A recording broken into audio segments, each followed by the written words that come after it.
So I'm going to be reading from this book that I absolutely loved as a child. I checked it out from my local library a record number of times, I was told by the librarian. We're talking at least 20, 30 times in a span of about 5 years. It's been out of print for a very long time. It was published in 1960, and it's written by Florence Laughlin and illustrated by Sheila Greenwald. And this copy I got off eBay, and it says it was 60 cents. So I'll read it over a few parts and start with chapter 1, of course. Chapter 1, The Broken Broom. It was Halloween. The wind moaned like 1,000 ghosts at the windows of the houses on Mockingbird Lane. Black cats chased one another across rooftops, and ghosts and goblins of all sizes ran through the streets. Lucinda Doone was dressed like a ghost. A white sheet covered her clothes. It covered her yellow gold hair and small brown shoes. It hid everything about her except two laughing blue eyes, which peered out from two round holes. She said "Boo" at Mr. Doone, her father. She said "Boo" at Itchabody, her great black cat.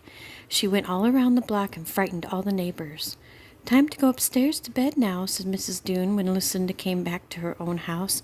"Halloween is over." So Lucinda took off her ghost costume and hung it on the clothes tree. She washed her face and hands and put on her warm pajamas and crawled into bed. Then her mother kissed her tenderly and turned out the light. Just as Lucinda was about to close her eyes, she glanced out the window and thought she saw a witch, a black-clad witch riding her broom across a pumpkin-yellow moon. The little girl shivered happily and snuggled down into her covers to dream of the excitement she had had that night. But Halloween wasn't over. Not quite. In the middle of the night, Lucinda woke up with a start. She heard a strange noise outside the window. It sounded like somebody crying, or perhaps like somebody trying not to cry. It was pitch dark now, but Lucinda got out of bed and turned on the light and opened the window. There, on the branch of a big bare mulberry tree, sat a bedraggled little witch. She wore a peaked hat. She had big staring eyes, and something like a raindrop ran down her face and fell off the tip of her pointed nose. "Who are you?" cried Lucinda. "I'm a witch, as you should plainly see," said the little witch crossly. "Why are you crying?" "I'm not crying." The little witch rubbed her eyes with the back of her fist. "I broke my broom and fell from the sky, and the sky was wet." "How are you going to get home?" said Lucinda anxiously. "If I knew that, I wouldn't be sitting in this tree," snapped the strange little creature. "But I do know one thing. If I don't get back up there before the sun rises, I'll have to stay on the ground for a whole year, till next Halloween." Lucinda was almost sure she saw another tear, but she was too kind to mention it.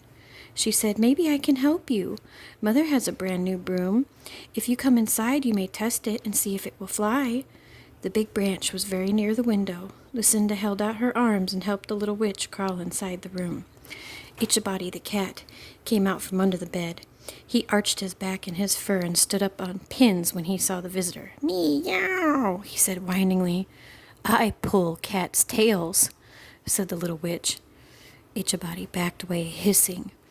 But as Lucinda and the witch crept down the stairs to the broom closet, the cat scampered past them. When they got to the kitchen, he rubbed his back against the visitor's long black robe and began to purr. Lucinda took out her mother's brand new broom. The little witch got astride it and jumped up and down, but the broom refused to fly. Then she said, "Abracadabra, 13 cats, sesame, sesame, pickled bats." But still the broom made no move to lift her from the floor. "It isn't magic," said the little witch ungraciously. "I knew it wouldn't work." "Let's try the dust mop," Lucinda suggested helpfully. So they tried the dust mop. They tried the sponge mop. They even tried Mrs. Doone's electric vacuum cleaner, and the little witch chanted all the magic words she knew, but she simply could not fly. "That's too bad," said Lucinda. She felt very sorry for the little witch, in spite of her bad manners. The little witch was worried, too. I don't want to stay around here a whole year. I can't stand people. Well, I'm afraid you'll have to stay, at least for tonight, replied Lucinda.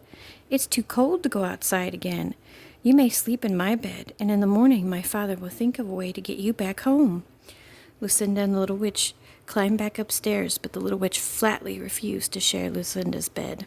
I don't like beds, she said. I like dark places. I'll sleep in the closet. So while Lucinda crawled back into her warm, cozy bed, the weird little figure in the pointed hat slipped into the closet and closed the door. Itchbody the cat joined her there. Chapter 2. The Witch Takes a Bath. When Lucinda opened her eyes once more, the sun was shining. She felt very sure that she had just a curious dream and that the little witch wasn't real at all. But when she opened the closet door, there she was, sitting in a corner. Old Itchabody the cat jumped down from the witch's lap. "Good morning," said Lucinda pleasantly. The little witch glared at her. "What's good about it?" she demanded. But she got up and came out into the room, blinking her eyes. "Do you have a name?" asked Lucinda. "Of course I do. It's Felina. From feline, you know. It means little cat," she said proudly. "The old witch who mixes potions named me because I have green eyes." "So you have," cried Lucinda.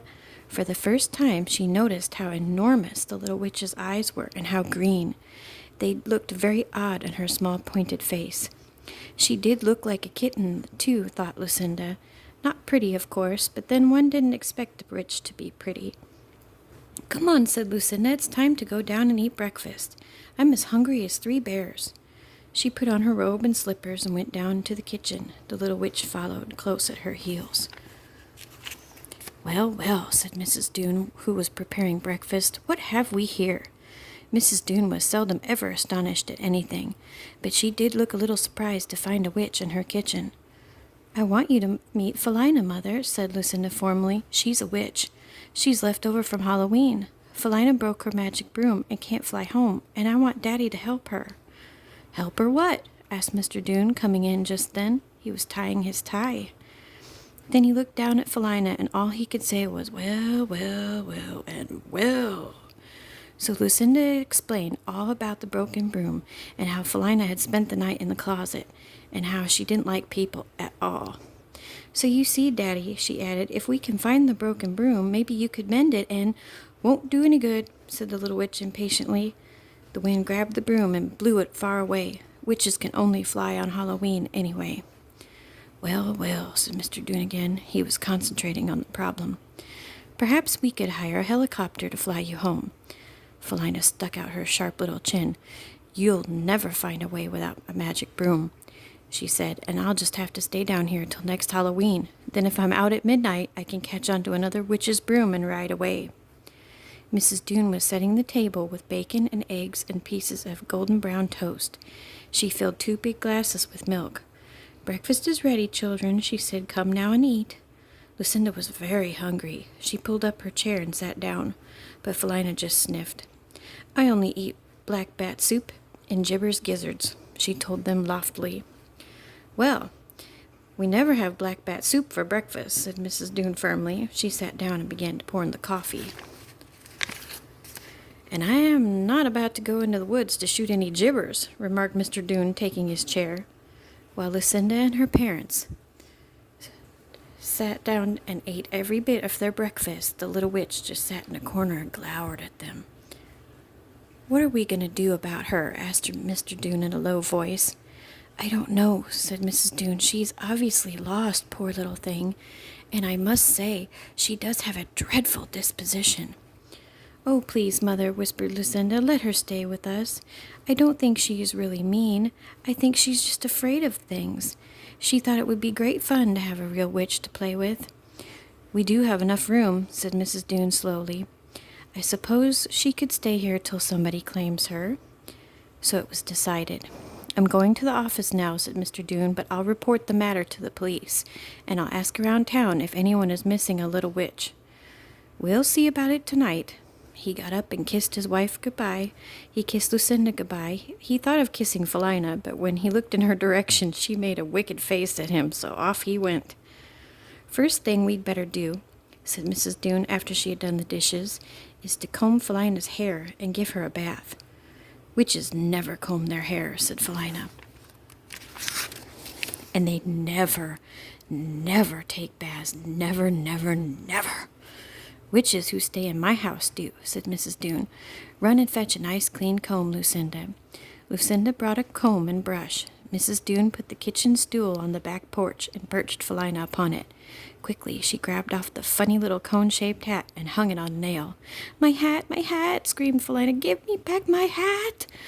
Just as soon as you get your hair combed, said Mrs. Doone quietly. So the little witch was forced to have her hair combed. It was so tangled that it took all morning long to get the snarls out. Mrs. Doone combed on one side and Lucinda brushed on the other. They combed and they brushed and they brushed and they combed, and the little witch set up an awful fuss. She screeched and she yelled, but Lucinda and Mrs. Doone were just as careful as they could be and gentle. Save the snarls, insisted the little witch. Witches' snarls are full of magic. But Mrs. Doone just dumped them in the trash. And they combed and brushed some more until the little witch's hair was as smooth and shiny as a cap of black satin, curled up on the ends just like Lucinda's. I hate it, declared Felina, and just to be wicked, she stirred it into a mess again. Mrs. Doone patiently combed it once more and made 2 silky braids. She tied the ends tightly with red ribbons. But when Mrs. Doone forgot and started to take that dreary little hat out to the trash, Felina jumped down from the stool. Don't throw away my hat, she pleaded. Witches wear their hats always. The poor little witch looked so alarmed that Mrs. Doone came back quickly. She put the peaked hat on Felina's freshly combed hair, and the little creature reached up and held it tightly onto it, afraid it might be whisked away again. I keep my magic in my hat, she said. Now then, said Mrs. Doone with a sigh, we must wash your dress. It's all rumpled and muddy.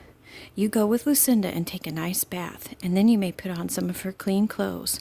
I won't, said the little witch. Oh, come, take a bath, pleaded Lucinda. It's lots of fun. I have soap that floats and a boat that sails. I want my own dress, said Felina. Very well, said Mrs. Doone. I'll wash your little black dress, and you may put it back on. And that is what happened. Lucinda and Felina got into a tub of warm, sparkling water and splashed about. Felina wore her hat and refused to wash behind her ears. She dashed soap suds all over Itchabody, who was passing by. She gave a little cackling laugh when he went and hid under the wash basin. But she did come out quite clean, and Mrs. Doone wrapped her in a big towel and let her sit on a stool and watch her dress go round and round in the automatic washer. Then she starched it and ironed it, and Felina put it back on. That afternoon, Lucinda saw the little witch standing before the mirror, turning from side to side. Her clothes were clean, her hair was smooth, and her face was clean. You look very nice, said Lucinda kindly. The little witch whirled about. Bats and cats, she said in a sassy voice. Then she flew up the stairs and went into the closet and closed the door. She refused to come out and play, and she refused to come out for lunch. She didn't come downstairs again until she heard Mr. Doone's car drive into the garage that evening. And I'll be back for Chapter 3.